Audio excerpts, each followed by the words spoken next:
Good morning. This is Father Stephen Kelly from St. John's Church in Detroit. We're continuing our series of daily morning meditations where we generally look at one or another of the lessons that are assigned for morning or evening prayer, what is known as the daily office lectionary. Today for Saturday, let's take a look at the lesson that's assigned from the first book of Kings. Remember, we finished the books of 1 and 2 Samuel, now on 1 Kings, and King David dies at the beginning of the book, and now we have Solomon on the throne. And a day or so ago, God asked Solomon what kind of gifts he would like, and Solomon asked for wisdom. He could have asked for riches and power.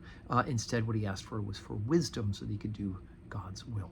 And we get the first, and of course, because he asked for that, which was not self-seeking, but something that would be pleasing to God and to his people, God gives him both power and gives him riches as well. But this particular story from the first book of Kings, chapter 3, beginning at verse 16, it sums up for us what is known as the wisdom of Solomon. Then came there two women that were harlots unto the king and stood before him. And the one woman said, O my lord, I and this woman dwell in one house, and I was delivered of a child with her in the house. And it came to pass the third day after I was delivered that this woman was delivered also, and we were together. There was no stranger with us in the house, save we two in the house. And this woman's child died in the night, because she overlaid it. And she arose at midnight, and took my son from besides me, while thine handmaid slept, and laid it in her bosom, and laid her dead child in my bosom. And when I arose in the morning to give my child suck, behold, it was dead. But when I had considered it in the morning, behold, it was not my son which I did bear. And the other woman said, Nay, but the living is my son, and the dead is thy son. And this said, No, the dead is thy son, and the living is my son. Thus they spake before the king. Then said the king, the one said, This is my son that liveth, and thy son is dead. And the other saith, Nay, but my son is dead, and thy son is dead, and my son is the living. And the king said, Bring me a sword. And they brought a sword before the king. And the king said, Divide the living child in two, and give half to one and half to the other.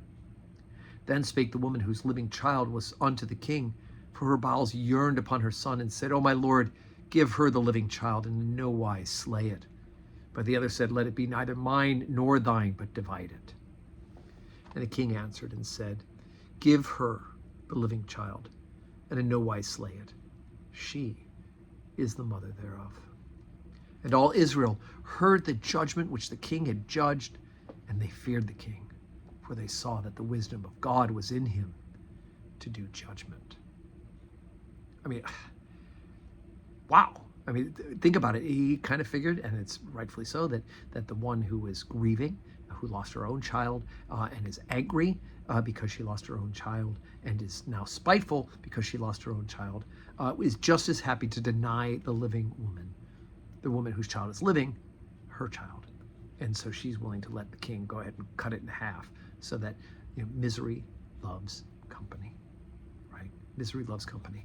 And so Solomon has this grand idea, the idea of offering to cut it in half and give half to each of them, which of course is an absolutely ridiculous idea, but it's the ridiculousness that makes it so great. But so anyway, I always find this story very heartening, that in his wisdom, the people realized, they feared the king because they saw the wisdom of God in him. And because of this, they figured they can't get over on him. They can't pull the wool over his eyes because he is godly, wise. So may our prayer to God the Holy Spirit, that we have holy wisdom as well to do his will. Okay, so today is Saturday. No public worship, but we do have our Trash to Treasure sale today. We'll be in the building from 10 to 4. If you're in the neighborhood or coming down to Detroit, or I think you can even make a special trip down to Detroit, come and join us. We got all sorts of wonderful items for sale, and right here at St. John's Church. And otherwise, and until then, I hope that you have a Saturday that is full